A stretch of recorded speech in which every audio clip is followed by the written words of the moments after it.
Hello dear, कैसे हैं आप लोग। आज की क्लास में हम लोग पढ़ने वाले हैं सेट नंबर आपका ये बाबू 17 होगा। ठीक है, इसके पहले हम लोगों ने 16 सेट बना लिया है। आपकी क्लास आज से ग्रुप डी का डी इंड हो जाएगा। कम से कम 17 क्लास हम लोगों ने कर लिया, तो 17 क्लास में एक क्लास में 15 क्वेश्चन किए हैं। लगभग आपका क्वेश्चन 250 के तकरीबन में क्वेश्चन हो चुका है। ठीक, तो आज की क्लास में इतना आपके लिए क्वेश्चन मैथ के लिए सफिशिएंट है बाबू मेरे नज़र से। और सारे के सारे जो 200 से 250 क्वेश्चन कराए हैं हम, वो हर चैप्टर से 15 से 10 से 15 के बीच में क्वेश्चन हैं। ठीक, और सब प्रीवियस ईयर के क्वेश्चन हैं। तो आज हम लोग जो चैप्टर पढ़ेंगे, जिस चैप्टर से क्वेश्चन बनाएंगे, आज हम लोग डाटा सफिशिएंसी के, ठीक है, डाटा सफिशिएंसी एक चैप्टर होता है। मतलब चैप्टर क्या होता है, वो जो रीजनिंग के रूप में सवालों को पूछता है। आपको सवाल दे देगा, ठीक, प्रश्न दे देगा, कथन दे देगा, और आपको 4 विकल्प दिया रहेगा। बोलेगा कि क्या जो कथन है, जो सवाल पूछा गया, जो प्रश्न किया गया है, क्या वो कथन एक से उसका आंसर निकल सकता है, या दोनों कथन से निकल सकता है, या दोनों में से किसी से भी नहीं निकलेगा। तो आपको बताना होगा, वो प्रश्न को देखने के बाद पता चलेगा। तो आप लोग पढ़िएगा अच्छे से। और ये क्लास आपका डेली के डेली बाबू 5:45 पे लाइव आएंगे हम लोग अब। ठीक, अब आपकी क्लास 5:45 पे डेली के डेली लाइव होगा। और अब हम लोग पढ़ेंगे बाबू एसएससी सीजीएल के बारे में। ठीक है, एसएससी सीजीएल का एग्ज़ाम आने वाला है फाइनल। ठीक, तो हम लोग उस मेंस लेवल की तैयारी करेंगे और उसके लिए एडवांस मैथ हम लोग पढ़ेंगे। क्योंकि आप भी जानते हैं कि एसएससी सीजीएल में मेंस में एडवांस मैथ 200 मार्क्स का आता है। तो उसको हम लोग ध्यान में रखकर उसके लेवल की तैयारी क्या करेंगे, स्टार्ट करेंगे हम। तो ठीक है बाबू, आज की क्लास को फिर हम लोग स्टार्ट करते हैं। और ये सेशन डेली के डेली अब 5:45 पे शाम में डेली का डेली क्लास आपका आएगा। ठीक, 5:45 पे आप याद रखिएगा, डेली के डेली लाइव आएंगे हम लोग। आप जुड़ने का कोशिश कीजिएगा। ठीक, चलिए। तो पहला है बाबू, कह रहा है कि अजीत और ललित का प्रेजेंट एज आपको क्या करना है, प्रेजेंट एज फाइंड करना है। क्या करना है, प्रेजेंट एज आपको निकालना है। ठीक, कथन पहला दिया है बाबू, उनकी औसत आयु 36 वर्ष है। देखिए, ललित और अजय मिलकर दो व्यक्ति हुए, और इनका एवरेज कितना दिया है बाबू, एवरेज बराबर दिया है 36। तो आप बताओ कि सम बराबर कितना हो जाएगा। तो आप भी जानते हो कि 36 गुना का कितना हो जाएगा, 72 हो जाएगा। कितना हो जाएगा सम, दोनों के उम्रों का योग कितना हो जाएगा, तो 72 हो जाएगा। आप सोचो, अगर अजय के उम्र को आप x मानते हो, तो ललित की उम्र कितनी होगी बाबू, तो 72 माइनस x हो जाएगा। सवाल के अनुसार क्या होगा, अगर अजय की एज x है तो ललित की एज कितना होगी, 72 माइनस x हो जाएगा। फिर अगला जो कथन दूसरा पूछता है बाबू, 36 वर्ष से, कह रहा है कि 14 वर्षों के बाद ललित की आयु अजय की आयु की दुगनी हो जाती है। 14 वर्षों के बाद, आप देखो, आफ्टर 14 ईयर्स, 14 ईयर्स बाद ललित की एज कितना हो जाएगा बाबू, मतलब अजय का जो एज हो जाएगा वो x + 14 हो जाएगा, और ललित का जो एज हो जाएगा वो 72 माइनस x + 14, यही हो जाएगा। अब इसको जोड़ दो बाबू, तो कितना हो, 14 साल बाद की पूछ रहा है ना, तो 4 दूनी कितना हो गया, 6, ऐसे करो यहाँ पे, 4 दूनी 6, 7 1 8, 86 माइनस x हो गया। ठीक है, तो ये कथन क्या कहता है कि 14 वर्षों के बाद ललित की आयु अजय की आयु की दुगनी हो जाती है। जो ललित की आयु है, अकॉर्डिंग टू क्वेश्चन, जो ललित की आयु है वो क्या होती है, अजय के आयु की दुगनी है। अजय की आयु की क्या है, ये दुगनी है। तो इक्वेशन को बराबर करने के लिए हमको क्या करना पड़ेगा, अजय के आयु में क्या करना पड़ेगा, 2 से मल्टीप्लाई करना पड़ेगा, या तो ललित के आयु में 2 से क्या करना पड़ेगा, भाग देना पड़ेगा।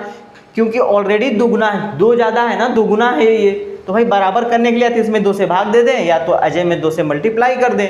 तो आप देखो बाबू कि पहला सवाल, अजय की कितनी थी एज, देख लो, तो x + 14 इंटू कितना हुआ 2, और ललित की कितनी है बाबू, तो ललित की है 86 माइनस x, ठीक। आप बताओ, अब इसमें से कह रहा है बाबू कि अब देखो आंसर चाहे तो हम निकाल सकते हैं, आप इसे आंसर आप चाहो तो यहाँ से निकाल लेना। अगर आंसर निकालना चाहते हो तो देख लो, ये क्या हो जाएगा, ये 86 हो जाएगा माइनस x, ये कितना हो जाएगा 2x प्लस 14 दूना कितना हो जाएगा 28। अब बताओ ये x उधर चला जाएगा तो बाबू क्या मिलेगा, तो 3x बराबर x उधर गया है 28 इधर आ जाएगा। तो आप बताओ 86 में से आप 28 घटा दोगे तो 14 में से 8 जाएगा, 16 में से 8 जाएगा, कितना बचेगा बाबू, तो 8। यहाँ 7 में से 2 जाएगा तो कितना बचेगा 58, मतलब ये कितना हो गया 58 हो गया।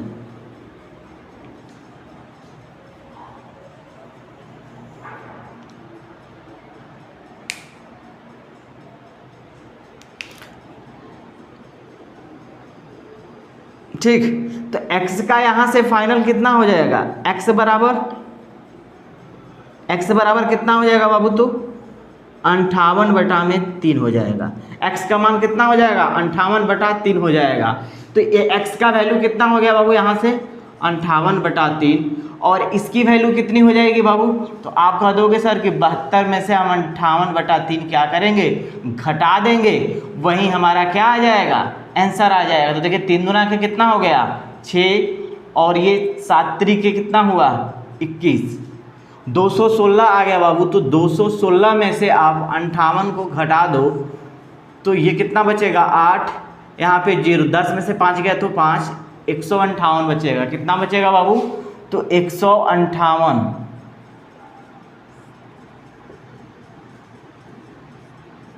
इतना आ जाएगा। तो आप बताओ कि दोनों, ललित की भी एज निकल गई, अजय की भी एज निकल गई, लेकिन हमको दोनों कथन लेना पड़े ना बाबू। अगर दोनों कथन को नहीं लेते तो क्या हम ललित की एज चाहे अजय का एज हम निकाल पाते, नहीं निकाल पाते ना। तो चलिए ऑप्शन देखिए क्या दिया है, कह रहा कि कथन 1 और 2 की एकत्र जानकारी पर्याप्त नहीं है। बिल्कुल गलत है भाई, क्योंकि दोनों की कथन की जानकारी है तभी तो हम सवाल को सोल्व किए हैं, क्योंकि सवाल तो मेरा सोल्व हुआ है तो दोनों कथन हमारा सही दिया गया था। कह रहा कि कथन 1 और कथन 2 की एकत्र जानकारी पर्याप्त है। हाँ, कथन 2 वाला ऑप्शन नंबर 2 आपका सही होगा, क्योंकि कथन 1 और 2 की जो जानकारी थी वो पर्याप्त थी, इसलिए हमने अपना आंसर क्या किया, निकाल पाया। तो ऑप्शन नंबर आपका कौन सा सही होगा, तो ऑप्शन नंबर 2 आपका सही आंसर होगा। अब देखिए इसको सोल्व करने की जरूरत नहीं है, आप शॉर्टकट में यही बताना। आप जब यहाँ पे इक्वेशन बनाए थे, आप सोचो कि कथन ए का मान क्या दिया था, कथन ए में दिया था बस कि इन दोनों का सम दिया है, दोनों का एवरेज दिया है 36। क्या सिर्फ आप 2 व्यक्ति हैं, ठीक, 2 व्यक्तियों का एवरेज दे दिया, तो क्या आप पता कर सकते हो कि दोनों कितना कितना था, दोनों की उम्र कितना कितना थी, नहीं ना मालूम होगा। जब तक दोनों कथन का यूज नहीं होगा तो आंसर नहीं निकलेगा। तो आपको सोल्व करने की जरूरत ही नहीं है, आप वहीं से आंसर क्या करते, टिक कर देते कि ऑप्शन नंबर 2 आपका क्या होगा, सही आंसर होगा। ठीक है, दोनों कथनों की आवश्यकता पड़ेगी, अन्यथा बिना एक कथन के किसी दूसरे का मतलब की वैल्यू हम नहीं निकाल सकते हैं, चाहे अजय की उम्र हो चाहे ललित की उम्र हो। ठीक है, चलिए नंबर 2 आपके स्क्रीन पे, क्वेश्चन नंबर 2 देखिए बाबू आपके स्क्रीन पे। कह रहा है कि यदि धनात्मक, प्रश्न दे रहा है कि यदि धनात्मक हैं तो a/4b का मान क्या है।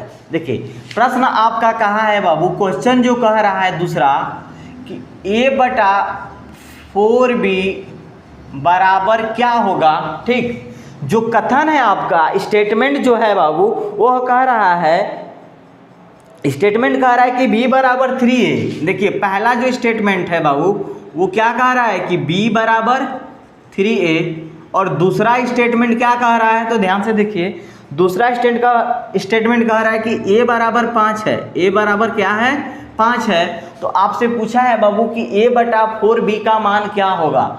आप बताओ, अगर हम पहले कथन का यूज करें, b के जगह पे हम क्या रख दें, 3a रख दें, तो हमारा ये देखिए क्वेश्चन क्या होगा, a/4 इंटू b के जगह पर हम 3a पुट कर दिए। ठीक है, 3a पुट कर दिए, कैपिटल A है चाहे स्मॉल, ये कैपिटल A है ही है, शायद सवाल में देख लीजिए कैपिटल A ही होगा, और यहाँ पे भी कैपिटल है, मैंने स्मॉल a लिखा है, कैपिटल L है, याद रखिएगा। ठीक, आप बताओ तो ये हमारा ए से तो ए खत्म हो जाएगा, कितना बचेगा, एक बटा में कितना हो जाएगा, तो 12 हो जाएगा। मतलब ए बटा में 4b का मान निकल गया, किससे, स्टेटमेंट पहले से ही निकल गया। अच्छा दूसरा से चेक करते हैं हम, तो दूसरा से क्या होता है बाबू, तो आप बताओ, अगर दूसरा से अगर हम चेक करें, दूसरा वाला का मान रखें तो a की जगह पे 5 होगा, बटा में 4b होगा। क्या दूसरे से a बटा 4b का मान निकल रहा है, नहीं ना, इसका मतलब दूसरा स्टेटमेंट हमारा यूज नहीं होगा। इस सवाल को सोल्व करने के लिए हमें स्टेटमेंट पहला ही पर्याप्त है, दूसरा क्या है, अपर्याप्त है। तो अब देखिए ऑप्शन कौन सा है, तो देखिए ऑप्शन नंबर दूसरा देखिए कह रहा है कि अकेला एक पर्याप्त है, ऑप्शन ए पहला। देखिए ऑप्शन 2 आपका जो है बाबू वो कह रहा है कि अकेला एक पर्याप्त है, जबकि अकेले 2 पर्याप्त नहीं है। 2 अकेले पर्याप्त नहीं है, ये पर्याप्त कब होगा बाबू, जब आप हम इसका यूज करेंगे, पहला का यूज करेंगे तो जाके ये मान निकलेगा। इसलिए ऑप्शन नंबर 2 होगा सवाल का आंसर, नोट कर लीजिए। अब देख लीजिए, अब यहाँ पे इसका भी मान निकलता कब, जब b का मान हम क्या करते, पुट कर देते, तो यहाँ भी आंसर हमारा। नंबर 3, क्वेश्चन नंबर 3 देखिए बाबू, कह रहा है कि x का मान ज्ञात कीजिए। ठीक है, क्वेश्चन नंबर में कह रहा है बाबू कि x बराबर क्या होगा, x बराबर वाट, क्वेश्चन है हमारा। कथन क्या कहा है बाबू, तो कथन देखिए, पहला जो कथन कहा है बाबू कि 1 बटा में x माइनस 1 बटा में 4 माइनस नहीं बराबर 1 बटा का 16, ये कथन पहला है। और कथन दूसरा क्या कह रहा है बाबू, तो ध्यान से देखिए, कथन दूसरा कह रहा है कि ए स्क्वायर प्लस पी स्क्वायर, क्या कह रहा है बाबू, ए स्क्वायर प्लस पी स्क्वायर बराबर क्यू स्क्वायर, क्या दिया है बाबू, क्यू स्क्वायर।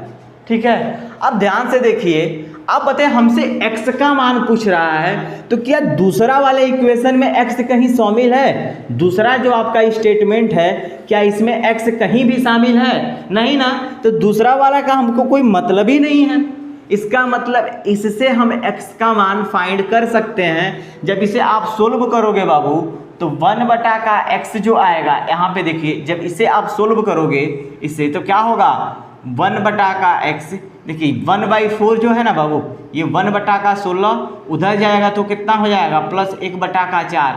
देखिए एलसीएम इसका लेने के से मतलब है कि दोनों को हम क्या करें, हर को बराबर कर दें। अब बताओ 1 बटा का 16 अब प्लस 1 4 बटा का कितना हो जाएगा, 16, दोनों का बराबर हो गया, तो 4 1 5 बटा का 16। देखिए x का मान निकल गया 5 बटा का 16। इसका मतलब इसका आंसर क्या होगा, केवल फर्स्ट स्टेटमेंट ही हमारा क्या है, सही है, दूसरा स्टेटमेंट क्या है, गलत है। अब चेक कीजिए इसमें कौन सा आंसर होगा, केवल एक पर्याप्त है, दिया है ना, केवल एक पर्याप्त है, दूसरा से कोई मतलब ही नहीं है। न तो एक पहला में दिया है, न तो एक, और न ही 2 पर्याप्त है, तो गलत हो गया। दूसरा कह रहा है केवल 2 पर्याप्त है, ये भी गलत है। तीसरा कह रहा है केवल 1 पर्याप्त है। चौथा कह रहा है या तो फर्स्ट या तो 2 पर्याप्त है। ऐसा नहीं, 2 तो है ही नहीं है, केवल क्या पर्याप्त है, केवल एक वाला स्टेटमेंट जो है वही हमारा सही है, अदरवाइज क्या है, गलत है। तो ऑप्शन नंबर कौन सा सही होगा, तो ऑप्शन नंबर 3 आपका सही आंसर होगा, नोट कर लीजिए। 4 देख लीजिए, क्वेश्चन 4 में कह रहा है बाबू, 4 में हमसे कह रहा है कि P का मान ज्ञात करना है, आपको P बराबर बताना है कि क्या होगा। ठीक है, चलिए अब कथन देखिए क्या दिया है। कथन में दिया है बाबू, आपका जो कथन है वो दिया है, पहला R प्लस P बराबर क्या दिया है बाबू, 15, R प्लस P बराबर 15। और दूसरा जो कथन दिया है बाबू वो दिया है P प्लस S, कितना दिया है, तो P प्लस S बराबर 12। आप बताओ, इसमें से हमसे कह रहा है कि P का मान ज्ञात करें। आप देखो दोनों इक्वेशन में P है, अगर हम दोनों को जोड़ते भी हैं, इस इक्वेशन को अगर आप हल करते हो, फर्स्ट करते हो, इसे आप सेकंड करते हो, तो देखो अगर मान लीजिए आपने इन दोनों को जोड़ा, अगर घटाएंगे तो P खत्म हो जाएगा, क्योंकि हमको P का ही ना मान पूछा है, तो हम P को तो घटा, इस इक्वेशन को घटा नहीं सकते, क्योंकि देखिए P भी प्लस में है, यहाँ पे भी प्लस में है। अगर घटाएंगे तो P क्या होगा, देखिए अगर माइनस और माइनस किए तो ये P और ये P दोनों क्या होंगे, आपस में कट जाएंगे, तो फाइनली क्या बचेगा, R माइनस S बराबर 3 आ जाएगा। जब घटाएंगे तब इसको हम जोड़ेंगे बाबू तो क्या होगा देखिएगा, तो ये जोड़ेंगे तो 2p plus r plus s, 15 12 कितना हुआ 27। अब बताओ घटा रहे हैं तो p गायब हो जा रहा है, अब जब जोड़ रहे हैं तो p के साथ r और s भी आ जा रहा है। जब तक आपको r और s का मान पता नहीं होगा तब तक आप p का वैल्यू नहीं निकाल सकते हैं। इसलिए ये दोनों कथन क्या है, अपर्याप्त हैं। ये दोनों कथन क्या होंगे, अपर्याप्त होंगे। इन दोनों कथन से हम p का मान नहीं निकाल पाएंगे। तो अब ऑप्शन देखिए क्या दिया है बाबू, चौथा में कह रहा है कि केवल कथन 2 पर्याप्त है ना, गलत है बाबू। कह रहा है दूसरा, न तो कथन 1 और न ही कथन 2 पर्याप्त है। इसका मतलब ऑप्शन नंबर 2 आपका क्या होगा, सही होगा। न कथन 1 पर्याप्त है न ही कथन 2 पर्याप्त है, जिससे कि हम p का मान निकाल पाए। ठीक है, p का मान निकालने के लिए दोनों कथन अपर्याप्त हैं। ठीक है, इनसे p का मान नहीं निकल पाएगा। ठीक, चलिए नंबर 5 देखिए बाबू आपके स्क्रीन पे क्वेश्चन नंबर 5। क्वेश्चन नंबर 5 क्या कह रहा है बाबू, कह रहा है कि त्रिभुज ABC का क्षेत्रफल क्या है। ठीक है, आपसे पूछा है एक त्रिभुज है, ठीक, एक त्रिभुज दिया गया है, आपसे उसका एरिया पूछ रहा है बाबू। ये 90 डिग्री दिया है, ये A है, ये B है, ये C है। ठीक, ABC का एरिया पूछ रहा है आपसे, इसका एरिया क्या होगा। ठीक, एरिया बराबर क्या होगा। चलिए आपका कथन क्या दिया है बाबू, कथन देख लीजिए। कथन पहला कथन क्या दिया है, कह रहा है कि AC बराबर 13 सेंटीमीटर। AC बराबर कितना दिया है बाबू, तो 13 सेंटीमीटर। ठीक, कथन दूसरा जो दिया है बाबू वो कह रहा है कि AB बराबर 5 सेंटीमीटर। AB कितना दिया है बाबू, तो AB बराबर 5 सेंटीमीटर एंड मतलब और BC बराबर 12 सेंटीमीटर दिया है, BC बराबर 12 सेंटीमीटर। ठीक, उसके बाद अब देखिए हमको एरिया चाहिए इसका। त्रिभुज का एरिया बराबर क्या होता है, आप भी जानते हो कि त्रिभुज का क्षेत्रफल बराबर क्या होता है बाबू, तो 1/2 बेस इंटू क्या होता है, हाइट। आप बताओ ये हमारा समकोण त्रिभुज है तो इसकी हाइट ये होगी और इसकी बेस क्या होगा, ये होगा। तो आप बताओ एरिया निकालने के लिए क्या होगा, 1/2 इंटू बेस तो हमारा कितना BC है, तो BC का मान तो 12 दिया ही है बाबू, 12 इंटू AB का मान भी कितना दिया है, तो 5 दिया है। 2 से काट दीजिए 6, तो 5 से कितना हो जाएगा 30 सेंटीमीटर स्क्वायर। इसका मतलब ये हुआ कि ऑप्शन 2 से ही हमको एरिया फाइंड हो गया, ऑप्शन 2 से ही एरिया फाइंड कर लिए।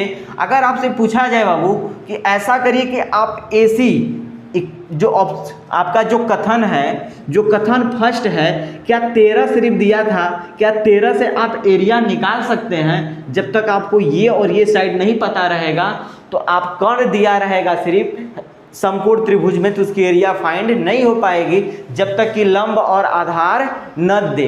या तो लंब भी दे देगा तो निकाल लेंगे, या तो आधार भी दे देगा तो हम निकाल लेंगे। अगर कर्ण दिया है तो लंब आधार देना जरूरी होगा, तभी जाके एरिया निकल पाएगा, अन्यथा नहीं निकल पाएगा।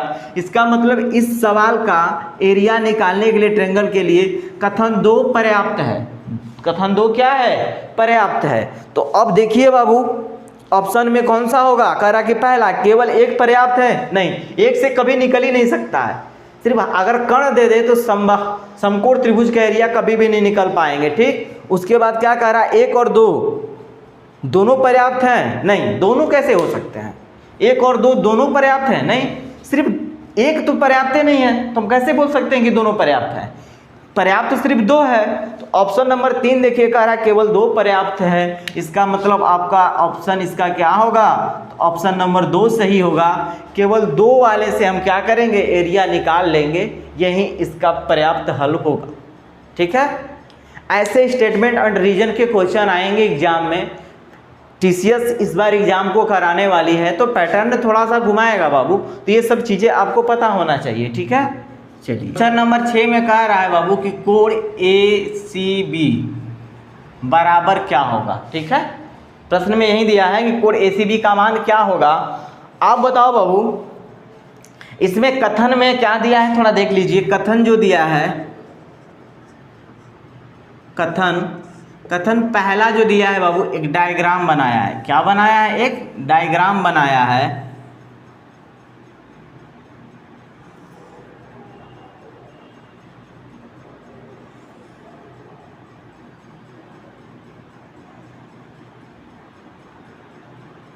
ठीक, एक डायग्राम बनाया है। ये वाला एंगल दिया गया है x, ठीक, और इसका मान दिया गया है बाबू a, ये दिया गया है b, और ये दिया गया है d, और ये दिया गया है c। तो आपसे इसी का मान पूछ रहा है कि एंगल ACB का मान, मतलब x का मान क्या होगा। और कथन जो 2 दिया गया है बाबू, कथन जो 2 दिया है वो दे रहा है कि कोण D बराबर 80 डिग्री। आप बताओ, क्या सिर्फ आप इस फिगर से इसका मान निकाल सकते हैं? नहीं, हम ये जान सकते हैं, ये कह सकते हैं बाबू, अगर ये x दिया है, ये x दिया है तो ये भी क्या होगा? x ही होगा। क्यों होगा? क्योंकि आप यहाँ से रचना कर लीजिए, ऐसे इसको मिला लीजिए। वृत्त के एक ही खंड के कोण बने, देखिए एक ही जीवा द्वारा ना, इसी जीवा द्वारा बना गया ये कोण है और इसी जीवा के द्वारा बनाया गया ये कोण है, तो दोनों कोण आपस में क्या होंगे? वृत्त के एक ही खंड के कोण आपस में क्या होते हैं? बराबर होंगे। जब ये x है तो ये भी क्या होगा? x होगा। लेकिन आपसे पूछ रहा है कि x का मान क्या होगा, आपसे पूछा है ACB का मान क्या होगा। तो देखिए दिया गया है कोण D बराबर 80 दिया गया है। कोण D बराबर कितना दिया गया है? 80 दिया गया है कोण D बराबर। तो आप बताओ कि कोण D बराबर जब 80 दे दिया है बाबू, तो क्या जब ये 80 है तो ये भी तो 80 हो ही जाएगा ना। तो इसका x का मान कितना हो जाएगा? तो x बराबर कितना हो गया? 80 हो जाएगा। तो दोनों कथन जब तक नहीं रहेंगे बाबू, अगर आपको ये फिगर ही नहीं रहेगा, सिर्फ ये दिया रहेगा, तो क्या मान निकाल सकते हो? नहीं ना। अगर आपको ये दिया रहे फिगर और इसका ये मान नहीं दिया रहेगा, तो क्या आप x का वैल्यू निकाल सकते हो? नहीं ना। इसलिए दोनों पर्याप्त हैं, दोनों मिलकर, जब तक दोनों नहीं मिलेंगे तो x का वैल्यू नहीं निकलेगा। ठीक है, चलिए अब देखते हैं आपका ऑप्शन नंबर कौन सा सही होगा बाबू। छठवां का देखिए, ऑप्शन नंबर दूसरा देखिए, 1 और 2 दोनों पर्याप्त हैं। ठीक है, मतलब कि ऑप्शन 1 और 2 दोनों मिलकर इसका आंसर निकाल देंगे, इसलिए ऑप्शन नंबर 2 आपका क्या होगा? सही आंसर होगा। नोट कर लीजिए। क्वेश्चन नंबर 7 देख लीजिए आप। क्वेश्चन नंबर 7 करा, निम्नलिखित प्रश्न पर विचार करें, कौन सा कथन पर्याप्त है? जेड का मान ज्ञात करें। ठीक है, आपसे पूछ रहा है बाबू कि प्रश्न में कि जेड बराबर क्या होगा। चलिए कथन देखते हैं क्या दिया है बाबू। तो कथन पहला आपका दिया है बाबू कि जेड स्क्वायर बराबर 64 प्लस ए। कथन पहला दिया है कि जेड स्क्वायर बराबर 64 प्लस ए दिया गया है। उसके बाद दिया गया है बाबू कथन जो 2 दिया है आपका, वो क्या दिया गया है? तो a बराबर एक्स स्क्वायर, क्या दिया गया है? a बराबर एक्स स्क्वायर एंड मतलब और क्या दिया है? x बराबर 6 दिया है, x बराबर 6 दिया है। आपसे पूछ रहा है z का मान निकालिए।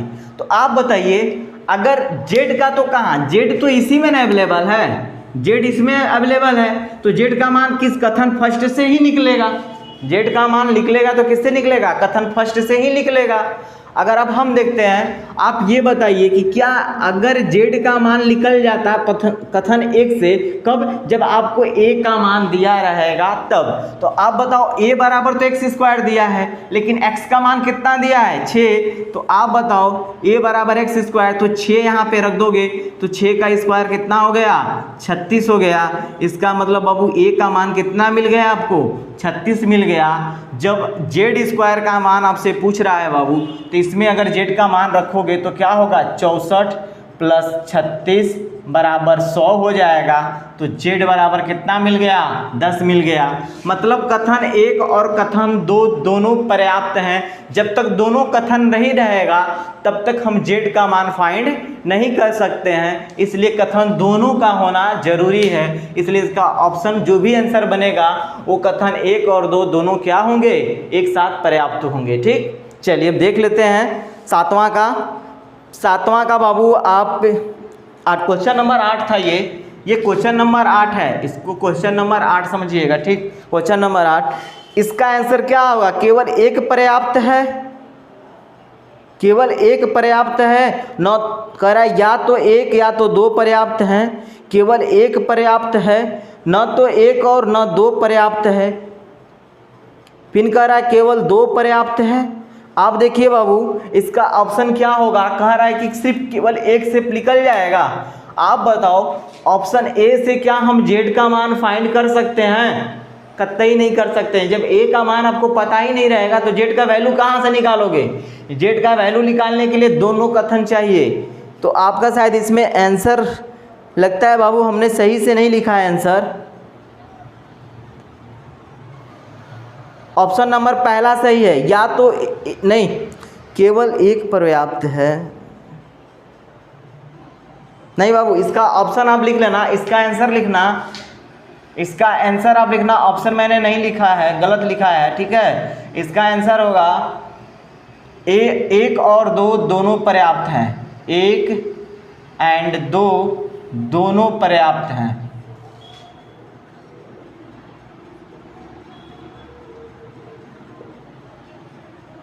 ठीक है,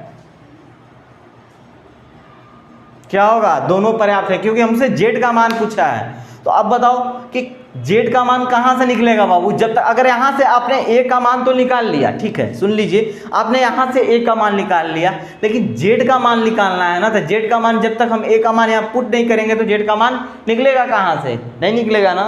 जब तक दोनों कथन नहीं रहेंगे तब तक जेड का मान नहीं निकलेगा। चलिए, करा कि यदि प्रत्येक गेंद का वजन समान है तो 10 लोहे के गेंदों का वजन क्या होगा? देखिए प्रश्न में कह रहा कि प्रत्येक गेंद का वजन समान है। अगर हम मान लेते हैं बाबू कि एक गेंद का जो वजन होगा वो कितना है बाबू? अगर x है तो 10 गेंद का वजन कितना हो जाएगा? तो 10x हो जाएगा, ठीक है। अब उसके बाद कहता है ये प्रश्न हो गया। अब कथन देखिए क्या दिया गया है बाबू, कथन आपको दिया गया है, जो ध्यान से देखिएगा। कथन पहला कह रहा कि प्रत्येक गेंद के वजन का 1/4 भाग, प्रत्येक गेंद के वजन का 1/4। तो एक गेंद का वजन कितना था? x था, x का 1/4, 1/4 भाग 6 kg है। कितना दिया है बाबू? तो 6 kg दिया गया है। इसका मतलब कि x का मान कितना हो जाएगा? x का मान कितना हो जाएगा बाबू? तो 24 kg हो गया यहाँ से, ठीक है। अब बताओ x का मान जब 24 kg हो गया तो अब बताओ आपसे 10 गेंद का, एक गेंद का मान कितना हो गया? 24 kg। तो 10 गेंद का निकालना होगा तो कितना हो जाएगा बाबू? तो 10x होगा ना। तो 10 इंटू कितना? 24 बराबर कितना हो गया? तो 240 हो गया। कथन पहला से ही 10 गेंद का वजन निकल गया। अच्छा कथन दो हम देखते हैं। कथन दो क्या कह रहा है बाबू? कह रहा है कथन दो में बाबू कि 5 लोहे के गेंदों का कुल वजन 4 लोहे के गेंदों के कुल वजन से 24 kg ज़्यादा है।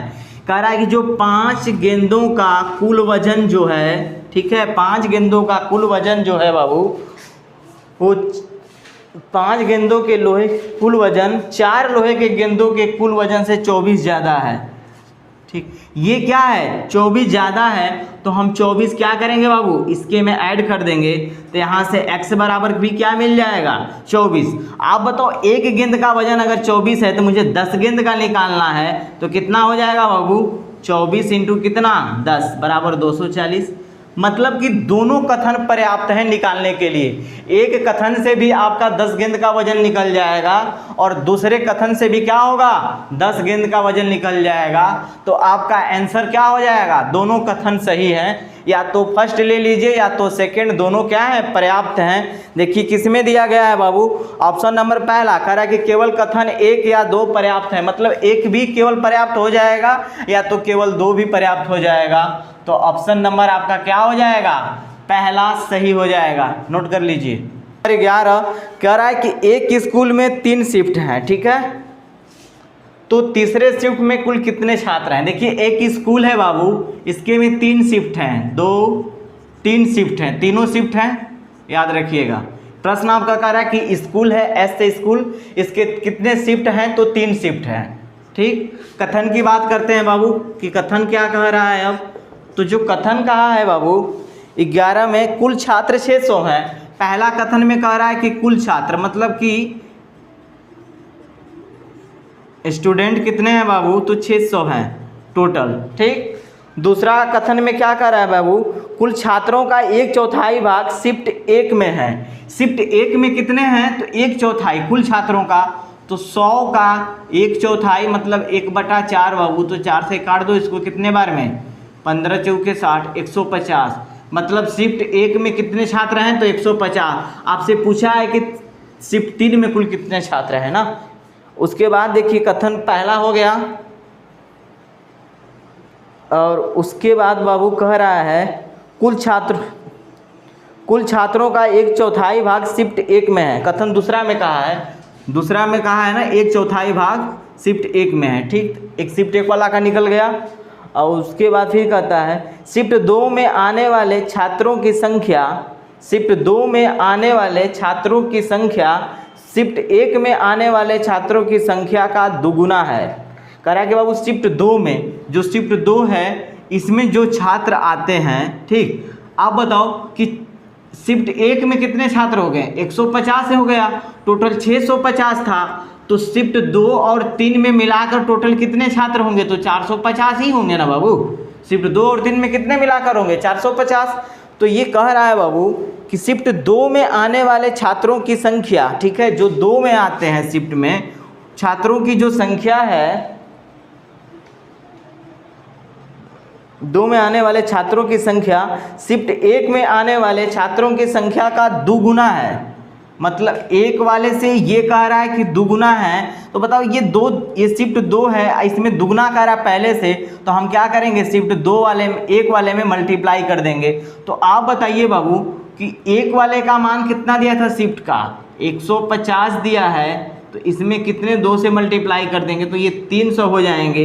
इसका मतलब ये हुआ कि शिफ्ट 2 में आने वाले विद्यार्थियों की संख्या कितनी हो जाएगी, तो 300 हो जाएगी। टोटल 2 और 3 में मिलाकर कितने विद्यार्थी हैं, तो 450 हैं। और 2 में कितने आते हैं बाबू, तो 2 में 300 आते हैं, तो तीसरा शिफ्ट में कितने आएंगे, 150 विद्यार्थी तीसरा शिफ्ट में आएंगे। कितना आएंगे, तो 150 विद्यार्थी आएंगे। तो देखिए जब तक ये तीनों डाटा आपके पास अवेलेबल नहीं रहेगा, तो तीसरे में कितना विद्यार्थी आता है ये आपको पता लगा पाना संभव नहीं है। इसलिए तीनों डाटा क्या होंगे, पर्याप्त होंगे इस सवाल का हल निकालने के लिए, ठीक।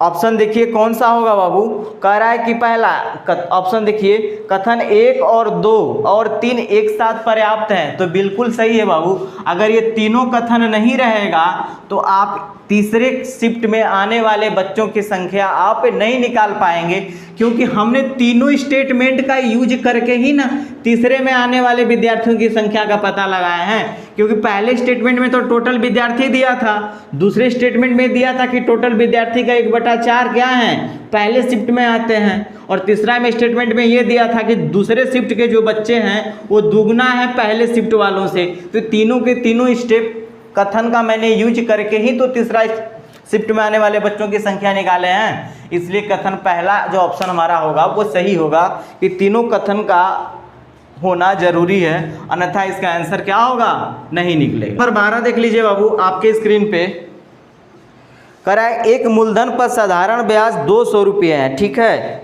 तो मूलधन क्या है, देखिए साधारण ब्याज मतलब आपसे एसआई पूछ रहा है कि क्या होगा, एक मूलधन पर साधारण ब्याज 200 रुपया दिया, मतलब एसआई आपको 200 दिया है, तो आपसे पूछ रहा है कि पी क्या होगा, ये आपका क्वेश्चन है, ठीक।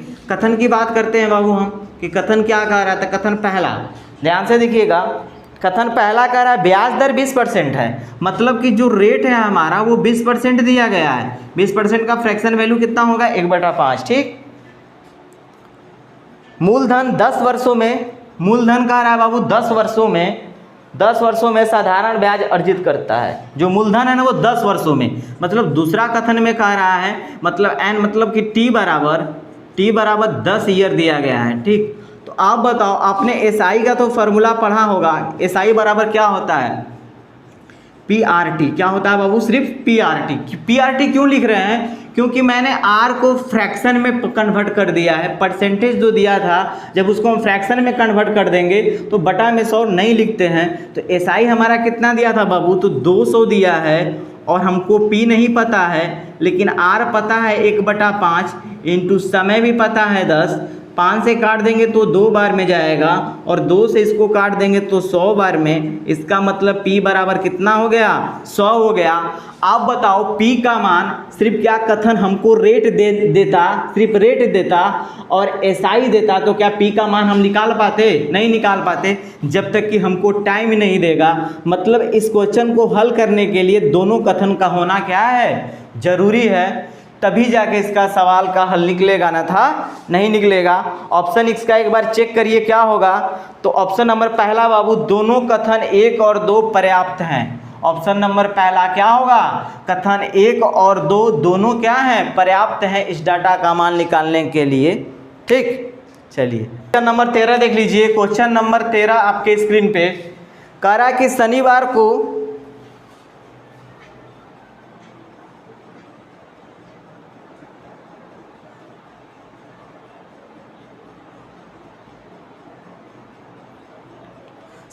को अरुया ने अपराध उपन्यास के कितने पन्ने पढ़े।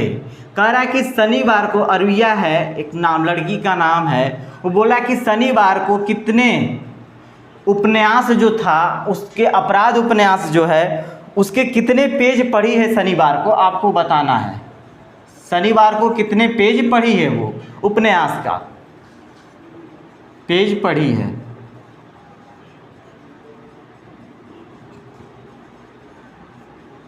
पढ़ी है शनिवार को, ठीक अरुया।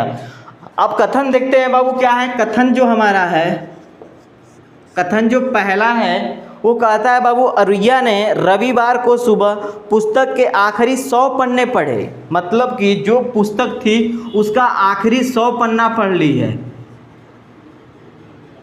आखिरी 100 पन्ना कब? रविवार को पढ़ी है। ठीक है, हमको तो निकालना है शनिवार को, रविवार को 100 पन्ना, लास्ट से 100 पन्ना पढ़ चुकी है। ठीक, उसके बाद फिर कहता है बाबू पुस्तकों में 100 पन्ने हैं। दूसरा स्टेटमेंट कहता है बाबू कि पुस्तक में कितने पन्ने हैं? पुस्तक में टोटल 600 पन्ने हैं। अब बताओ, जब 100 पेज पढ़ ली थी रविवार को तो कितने पन्ने बचे होंगे? अब तो सिर्फ 500 ही ना पन्ने बचे होंगे बाबू। 100 तो उसने रविवार को पढ़ ली है। अब आगे फिर देखो क्या कहती है, पुस्तक में 100 पन्ने हैं जिनमें से 2/3 पन्ने उसने शनिवार के पहले पढ़ लिया था। मतलब कि जो 500 जो पेज बचे हैं बाबू, अब इसका 2/3 2/3 भाग उसने शनिवार को पहले ही पढ़ लिया था। तो इसको अगर आप 3 से कटा दो, अच्छा ऐसा करो आप इसको पूरा 600 ही रहने दो, अभी घटाओ मत आप। टोटल पेज हमारा कितना था? 600 था, उसका 2/3 भाग इसने क्या किया था? पढ़ लिया था। तो 3 दूना के 6, 200, 2 दूना कितना हुआ? 400।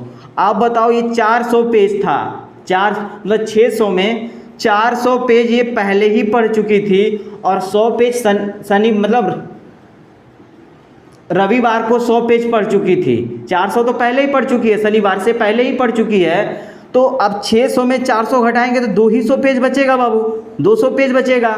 तो आप बताओ कि 400 शनिवार से पहले पढ़ चुकी है और 100 पेज रविवार को पढ़ चुकी है। तो इसका मतलब फिक्स है कि शनिवार को सिर्फ 100 ही पेज पढ़ी होगी। शनिवार को कितने पेज पढ़ी होगी?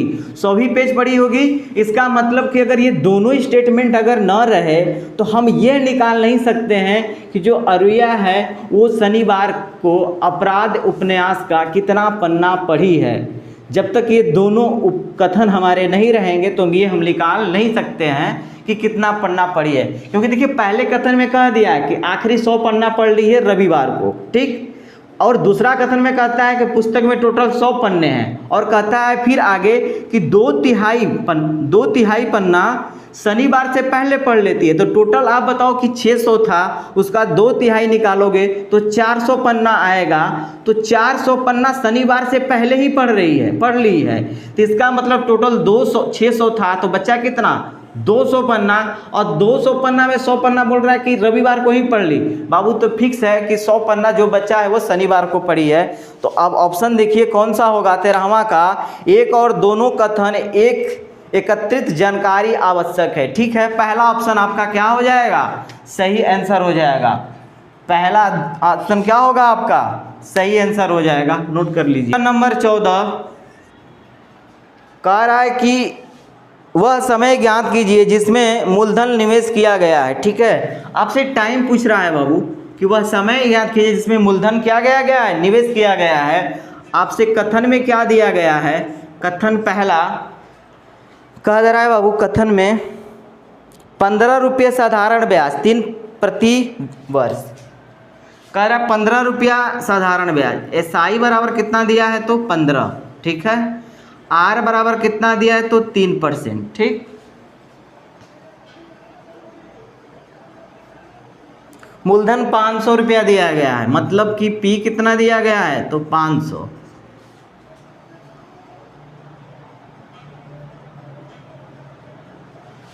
कथन दूसरा में दिया गया है मूलधन 500, कथन दूसरा में 500 दिया गया है मूलधन।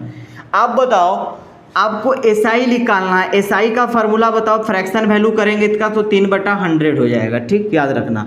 तो एसआई बराबर क्या होगा बाबू, तो पीआरटी आप फार्मूला जानते हो। ठीक, तो पी का मान कितना दिया है तो 500 इंटू आर का मान कितना दिया है बाबू तो 3/100 इंटू समय कितना दिया है बाबू, समय ही आपसे पूछ रहा है कि क्या होगा। ठीक, लेकिन एसआई कितना दिया है तो 15। आप बताओ बाबू, 2 जीरो से तो 2 जीरो, 5 तिहाई 15, 15, इसका मतलब टी बराबर कितना हो गया 1 आ गया। अब बताओ, अगर पहला कथन में क्या दिया था, सिर्फ आपको एसआई दिया था और रेट दिया था, तो आप बताओ सिर्फ एसआई और रेट से क्या टाइम आप निकाल सकते हो, नहीं ना। जब तक आपको प्रिंसिपल नहीं पता होगा तब तक आप टाइम का वैल्यू नहीं निकाल सकते हो, सिर्फ आपको एसआई और रेट दिया रहे तो। इसका मतलब इस टाइम निकालने के लिए इस दोनों कथन का होना जरूरी है, इसलिए ऑप्शन आपका जो भी सही होगा वो क्या होगा, दोनों कथन एक साथ क्या है, पर्याप्त हैं। तो 14 नंबर सवाल का देख लीजिए आंसर क्या होगा, कथन 1 और कथन 2 एक साथ क्या है, प्रश्न का उत्तर देने के लिए पर्याप्त हैं। तो ऑप्शन नंबर पहला आपका क्या हो जाएगा, सही आंसर हो जाएगा, नोट कर लीजिए। सवाल 15वां करा, घन की भुजा ज्ञात करें। घन की भुजा, घन की भुजा मतलब समझते हो आप, ये पूछ रहा है आपसे क्या होगा। कथन में क्या दिया गया है बाबू, थोड़ा ध्यान से देखना। कथन पहला जो दिया गया है, कह रहा है बाबू घन का संपूर्ण क्षेत्रफल। आप बताओ घन का संपूर्ण क्षेत्रफल क्या होता है, 6a² होता है। क्या होता है, 6a²। इसका मान कितना दिया है तो 486 दिया है, 486। कथन दूसरा देख लीजिए बाबू, दूसरा अगर है घन का आयतन 343 है, ए बराबर कितना दिया है, मतलब AQ बराबर 343। अब बताओ, इस सवाल से हम चाहे तो ए का भी मान निकाल देंगे, इसी से कथन पहला से ही निकल जाएगा और कथन दूसरा से भी ए का मान निकल जाएगा। तो इसमें क्या होगा, केवल कथन 1 या केवल कथन 2 पर्याप्त है। मतलब कि एक कथन से भी हम ए का मान निकाल सकते हैं, कथन 2 से भी हम ए का मान निकाल सकते हैं। मतलब ये दोनों कथनों से ए का मान निकल जाएगा। दोनों एक साथ जरूरी नहीं है, सिर्फ अलग अलग भी रहेंगे तो कथन का मान क्या होगा, ए का मान फाइंड हो जाएगा।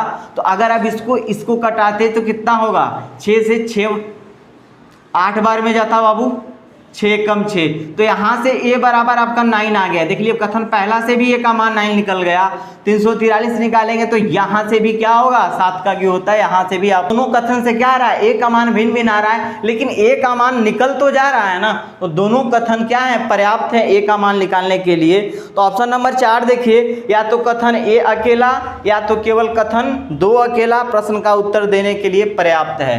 मतलब हम दोनों कथन से ए का मान निकाल सकते हैं। ए का मान डिफर आ रहा है उससे मतलब नहीं है, ये आपसे पूछ रहा है क्या घन की भुजा हम निकाल सकते हैं, तो वो तो मैंने न माना कि घन की भुजा ए है, घन की भुजा कुछ भी आ सकती है। तो आप संपूर्ण क्षेत्रफल दिया रहेगा उससे भी घन की भुजा निकाल सकते हैं, अगर आयतन दिया रहेगा उससे भी आप घन की भुजा निकाल सकते हैं। ठीक है, तो ऑप्शन नंबर 4 आपका क्या होगा, सही आंसर होगा, नोट कर लीजिए। डियर, आज से आप लोग का क्लास ग्रुप डी का खत्म हो गया मैथ का पूरा। कम से कम हमने 17 चैप्टर पढ़ाया है, 17 सेट बनाए हैं और हर सेट से 15 से क्वेश्चन बनाए हैं, 10 से 15, टोटल आपका 250 से ऊपर क्वेश्चन लगभग बन चुका है। तो आप उतना आपके लिए ग्रुप डी चाहे एसएससी एमटीएस के लिए सफिशियंट है क्वेश्चन। आप उतना सारे क्वेश्चन को बना के जाएं, हम लिख कर कहते हैं कि एग्जाम में से आपका एक भी क्वेश्चन बाहर उससे नहीं जाएगा, ठीक है। डाटा चेंज हो सकता है लेकिन पैटर्न बनाने का वही होगा। अब देखिए आपका जो एग्ज़ाम है रेलवे का, अब टीसीएस लेने वाली है, तो टीसीएस के पैटर्न में मैंने देखा है कि इस टाइप का भी कथन और रीजन वाला सवाल मैथ से बनाने लगा है। तो इसलिए आज आपको क्या किया उसको भी मैंने बता दिया। तो आप ऐसा करिए, सवाल को रिवीजन करिए और उसके बाद इस सेशन को डेली का डेली हम लोग 5:45 पे लाइव आते हैं शाम में, आप उसे शेयर कीजिए। अगले क्लास से हम लोग आपको एसएससी का एग्ज़ाम, आप भी जान रहे हैं कि मेंस का एग्ज़ाम आने वाला है, तो मेंस को ध्यान में रखते हुए हम लोग आपको क्या करेंगे बाबू, एडवांस मैथ, जानते हैं कि मेंस में एडवांस मैथ आता है, तो एडवांस का पूरा 0 से स्टार्ट करेंगे और लेवल हाई तक पूरा ले जाएंगे, जो कि आपके एग्ज़ाम में कैट लेवल तक के सवालों को भी बताएंगे हम, ठीक है। Thank you guys, bye bye, take care.